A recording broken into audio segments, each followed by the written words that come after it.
Hi, I'm at Ohio Dominican University on the city's east side. This school got its start in 1820 when a group of Dominican nuns moved from Kentucky to Ohio with the intention of starting an educational institution. Their first was in Somerset, Ohio, but there was a fire and it burned to the ground, and for a while they were wandering around homeless, looking for some place to be. And then in 1868, Thomas Leonard, the guy that Leonard Avenue is named after, donated this land for them to set up camp. He had 5 daughters. He wanted them to teach. Well, in 1871, they had their very first building constructed. It was called St. Mary's Academy then, but they had spent all the money building it. And in order to furnish the school, they had to take out a $10,000 loan. And pretty much right away it was evident that there wasn't going to be enough attendance to make the payments, and it looked like by the winter of that year that they were going to be foreclosed and there would be no school. And they were nuns, so they prayed about it, and nothing really seemed to be turning up.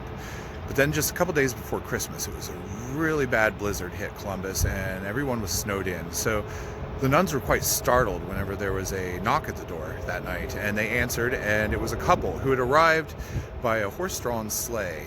They were invited inside. Once there, they explained that they were getting ready to travel abroad, and that while they were doing so, they wished for their 2 daughters to attend St. Mary's, and they would pay a full year's tuition and room and board for both girls in advance in cash that night. Well, the nuns jumped at this opportunity, and paperwork was filled out, and arrangements were made, and money was exchanged, and the couple went on their way. Well, at the beginning of January, when school started, these girls never arrived. So the sisters looked up the parents' address, went there, and found it was a vacant lot. And no one in the neighborhood had ever heard of this couple or anyone that even fit their description. Baffled and trying to solve this mystery, the nuns went around to all the stables and liveries in Columbus, but no one had outfitted a horse sleigh that night. So they were never heard from again. It was just sort of this mystery, and the nuns were left wondering if it wasn't some sort of, heavenly hocus pocus. I don't know. Maybe there was a real Santa Claus that saved the school that we now call Ohio Dominican University that Christmas. I'll let you decide. Thanks for watching.